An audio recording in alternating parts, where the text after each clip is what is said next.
Hello students, ये model paper 4 चल रहा है गणित कक्षा 10 के लिए और ये खंड व के वर्णनात्मक प्रश्न हैं। आज हम इस वीडियो में क्वेश्चन नंबर 22 के सभी खंडों को हल करेंगे।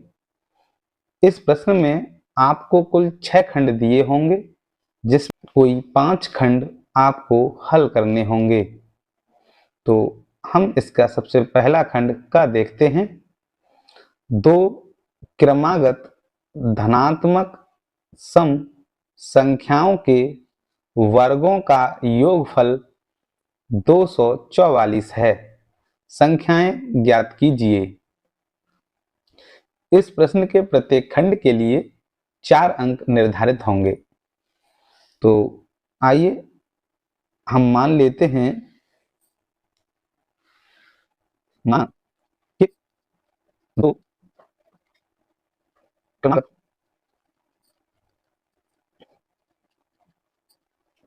हम ये मान लेते हैं कि दो क्रमागत सम संख्या जो संख्याएं हैं वो x और x प्लस 2 हैं। क्योंकि दो क्रमागत सम संख्याओं का जो अंतर है वो 2 होता है, इसलिए हमने पहली संख्या को x और दूसरी को x प्लस 2 माना है।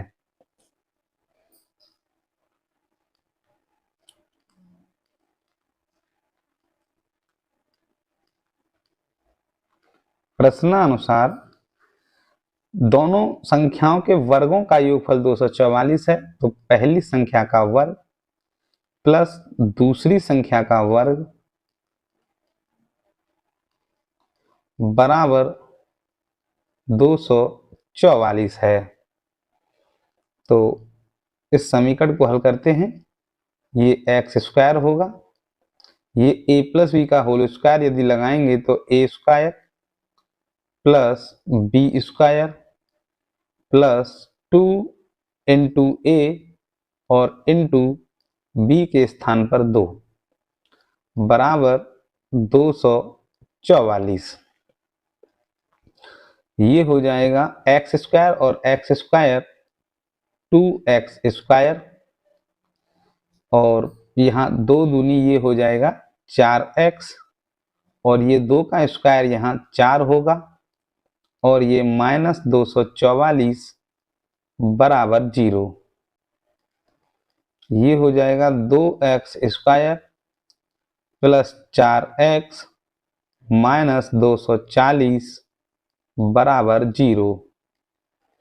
यदि इसके प्रत्येक पद में 2 से भाग कर दिया जाए तो ये हो जाएगा x square plus 2x minus 120 बराबर 0। 120 के गुणनखंड कुछ इस प्रकार करने हैं कि माइनस करने पर 2 बचे, तो ये हो जाएंगे 12 गुणा 10, और 12 में से यदि 10 माइनस करेंगे तो यहाँ 2 शेष बच जाएगा बराबर 0। और इस ब्रैकेट में x का जब मल्टीप्लाई करेंगे तो ये 12x होगा, ये माइनस 10x होगा, और ये माइनस 120 बराबर 0 हो जाएगा।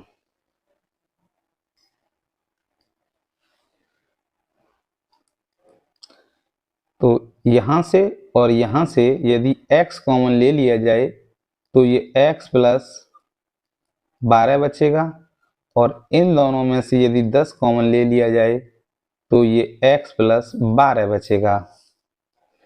तो यहाँ मिलेगा x प्लस 12, यहाँ दोनों में से कॉमन है, और यहाँ बचेगा x, और यहाँ बचेगा 10 बराबर 0।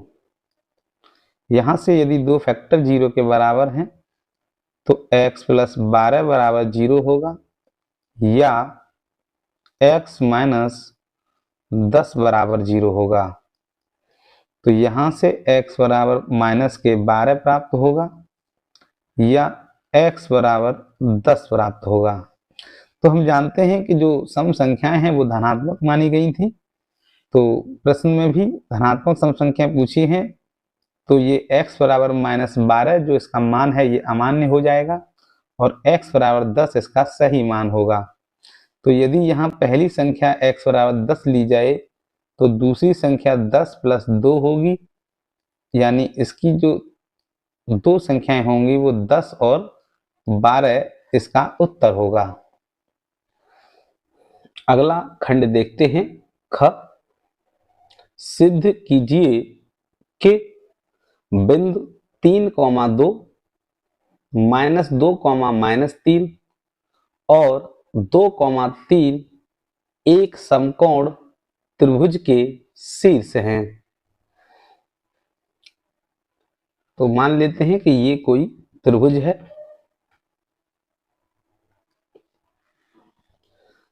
ये ए है, ये बी है और ये सी है।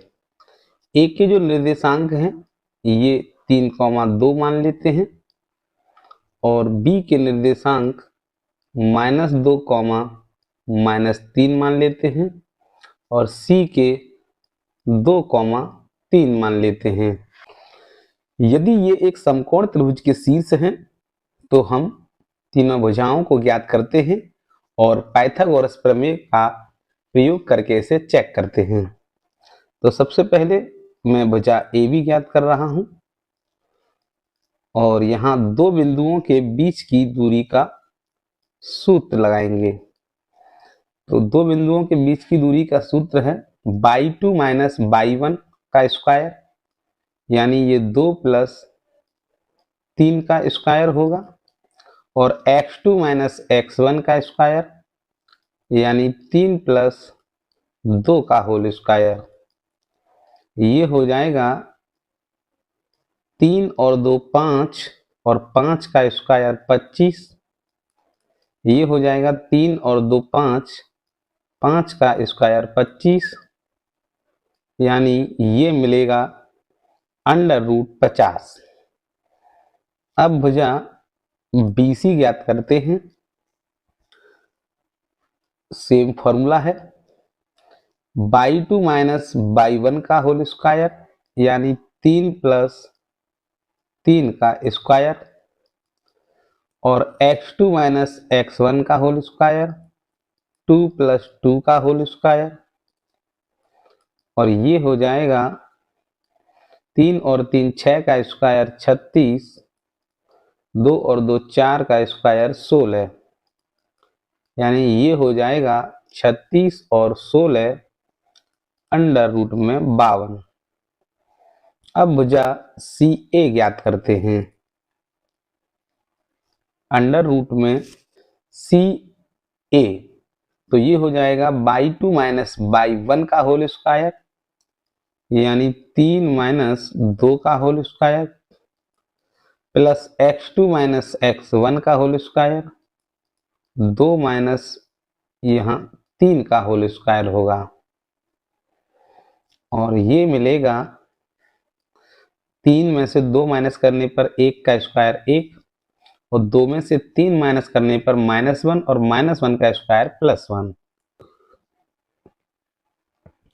√2। तो इस तरह से ये तीनों भुजा हमने ज्ञात कर ली।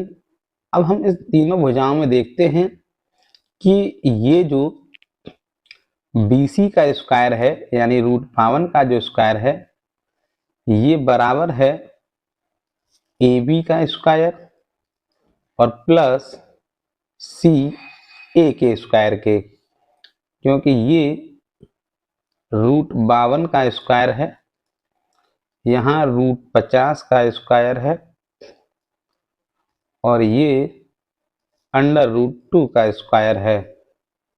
ये हो जाएगा 52 बराबर 50 + 2 और 52 बराबर 52, यानी ये जो थ्योरम है कि किसी भी समकोण त्रिभुज में सबसे बड़ी भुजा का जो वर्ग है शेष दो भुजाओं के वर्गों के यदि योग के बराबर होता है तो ऐसा त्रिभुज समकोण त्रिभुज कहलाता है और BC जो सबसे बड़ी भुजा होती है उसके सामने वाला कोण ही यहाँ समकोण होता है।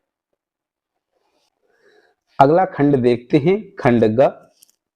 दो व्यक्तियों की आय का अनुपात 9:7 है तथा उनके खर्चों का अनुपात 4:3 है।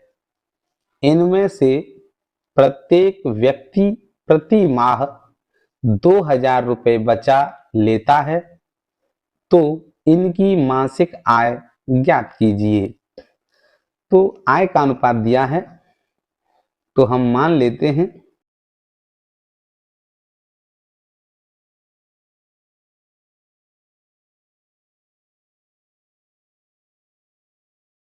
माना पहले व्यक्ति की आय बराबर, यहाँ 9:7 है तो हम इसे 9x मान लेते हैं।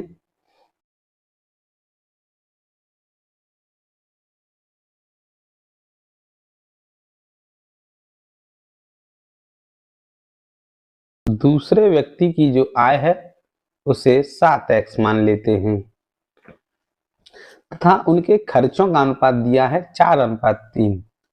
तो ये मान लेते हैं कि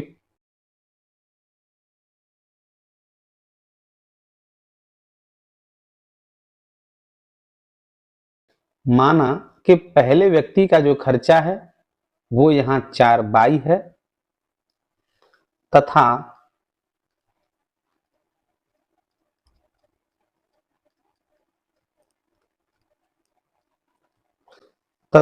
दूसरे व्यक्ति का जो खर्च है वो 3/22 होगा, क्योंकि यहाँ 4:3 है। प्रत्येक व्यक्ति की जो बचत है वो 2,000 रुपये है। तो अकॉर्डिंग टू क्वेश्चन, जो पहले व्यक्ति की बचत होगी तो पहले व्यक्ति की आय में से पहले व्यक्ति का खर्च माइनस करने पर 9x माइनस 4/22 बराबर 2,000 रुपये यहाँ बचत है। ये समीकरण नंबर 1 है।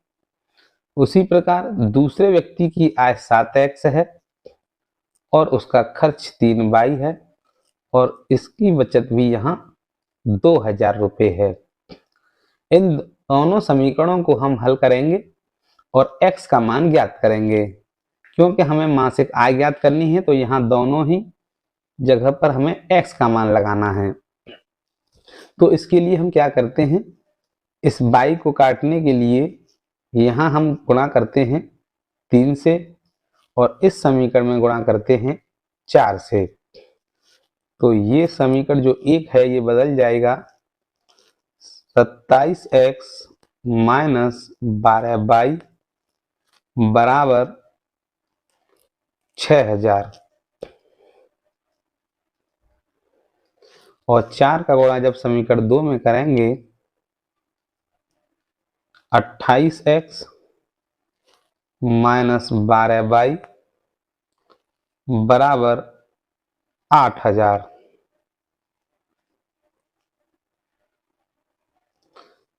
समीकरण 3 से समीकरण 4 को माइनस करते हैं तो पहले चिन्ह बदल देते हैं और 12y से 12y कैंसिल। 27x से जब 28x माइनस करेंगे तो ये माइनस x मिलेगा और इधर 6,000 में से जब 8,000 माइनस करेंगे तो माइनस 2,000 मिलेगा और माइनस से माइनस हो जाएगा कैंसिल, यानी x की जो वैल्यू है वो 2,000 मिलेगी। यदि पहले व्यक्ति की आय की बात की जाए तो ये 9x है, यानी 9 इंटू 2,000 बराबर 18,000 रुपये और दूसरे व्यक्ति की जो आय होगी वो 7 गुणा 2,000 और ये हो जाएगी 14,000 रुपये और यही हमसे यहाँ पूछा गया है, इनकी मासिक आय ज्ञात कीजिए। अगला खंड देखते हैं, खंड घ। निम्नलिखित बारंबारता बंटन सारणी से माध्यिका ज्ञात कीजिए। तो हमें यहाँ एक बारंबारता सारणी दी गई है और हमें इससे माध्यिका ज्ञात करनी है। तो हम जानते हैं कि जो माध्यिका का जो फॉर्मूला होता है, जब वर्ग अंतराल हमें ज्ञात हो तो फॉर्मूला होता है L plus n/2 minus CF upon F into H. तो हमें यहाँ L क्या है, F क्या है, H क्या है, N/2 क्या है और ये CF क्या है, इसे ज्ञात कर लेते हैं। हम यहाँ एक संचयी बारंबारता CF की टेबल बनाएंगे। तो 6 का ज्यों करते हैं 6 आएगा, 6 और 9 यहाँ 15, 15 और 12 27, 27 और 8 35 और 35 और 15 50। तो यहाँ जो बारंबारताओं का योग है वो 50 होगा। और यहाँ से जब n/2 ज्ञात करेंगे हम तो यही 25 हो जाएगा। अब यहाँ से हम देखते हैं कि 25 जो है किसमें आएगा, ये आएगा 15 से ज़्यादा 27 वाले में, क्योंकि 15 से ज़्यादा वाले और 27 तक सभी इसी में हैं। तो यहाँ इसके सामने जो बारंबारता होगी ये F हो जाएगी और इसमें जो लोअर लिमिट होगी ये L का मान होगा और H बराबर होगा जो इनका क्लास इंटरवल में जो भी डिफरेंस है। जैसे 30 में से यदि 20 माइनस किया जाए तो यहाँ 10 का डिफरेंस है जो कि H का मान होगा। और ये CF का जो मान है, CF वाले ही कॉलम में जो 27 जो यहाँ F ली गई है इसके जस्ट ऊपर वाला यहाँ CF होता है। इन सब की वैल्यू हम इसी फॉर्मूले में लगा लेते हैं। तो ये L की वैल्यू यहाँ से 20 हो जाएगी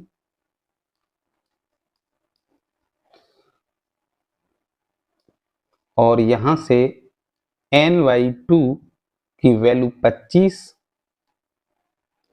माइनस CF का मान यहाँ से 15 बटे F का मान यहाँ से 12 और H का मान यहाँ से 10। ये हो जाएगा 20 प्लस 25 में से यदि 15 माइनस करें तो 10 और गुणा ये 10 बटे 12। ये मिलेगा 20 प्लस 100 बटे 12 और इसे यदि दशमलव में काटा जाए तो ये हो जाएगा 8 12 अट्ठे 96, 4 40 हो गया, 12 तिया 36 और 12 ती 36। यानी जो माध्यिका होगी वो होगी 20 और 8.33 को ऐड करेंगे तो 28.33।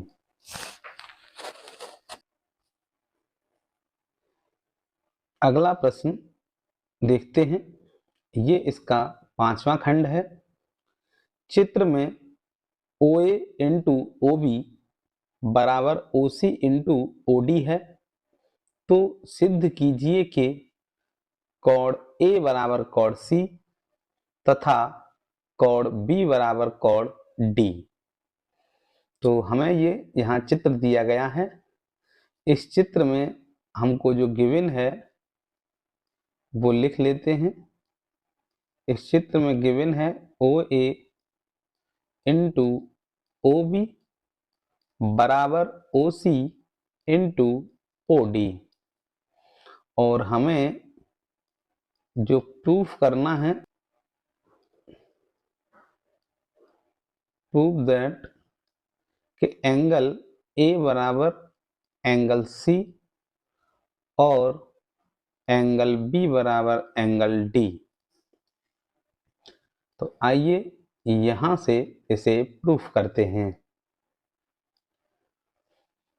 तो हम जो गिवन है यहीं से शुरू करते हैं। OA इंटू OB बराबर OC into OD।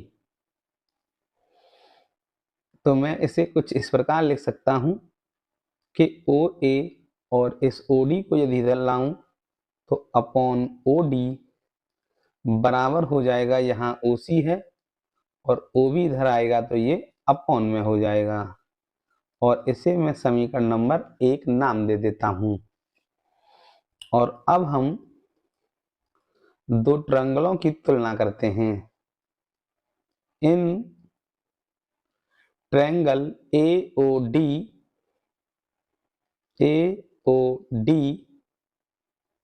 And triangle AOD लिया है तो ये इसके संगत में बनेगा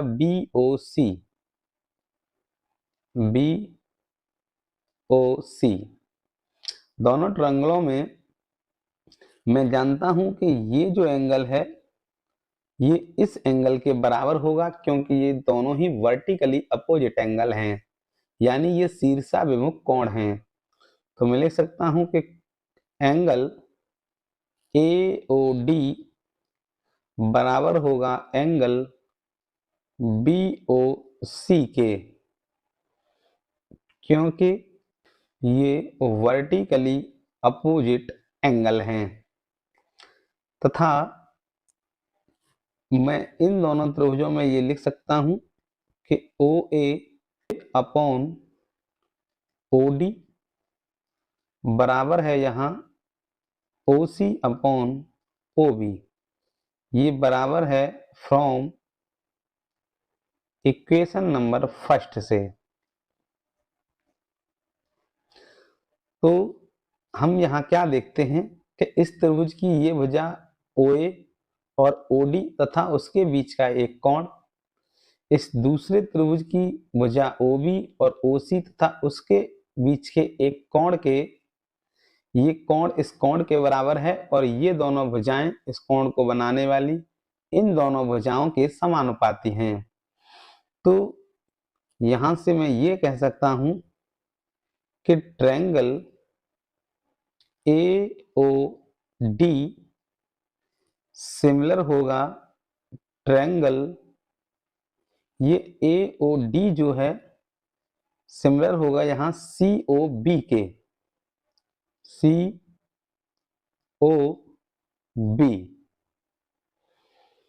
और ये होगा बाई SAS क्राइटेरियन से। ये SAS यानी इसमें एक एंगल के इक्वल होता है तथा उस एंगल को बनाने वाली दोनों भुजाएं इन दोनों भुजाओं के समानुपाती होती हैं। तो यदि ये दोनों सिमिलर ट्रायंगल हैं तो हम जानते हैं कि सिमिलर ट्रायंगल की ये प्रॉपर्टीज होती है कि उसका प्रत्येक कोण दूसरे त्रिभुज के प्रत्येक कोण के बराबर होता है और भुजाएं समानुपाती होती हैं। तो यहां से जो एंगल A है ये बराबर होगा अपने संगत कोण एंगल C के, तथा ये एंगल जो D है ये बराबर होगा एंगल B के, और ये बराबर होगा by properties of similar triangle. और यही हमको सिद्ध करना था।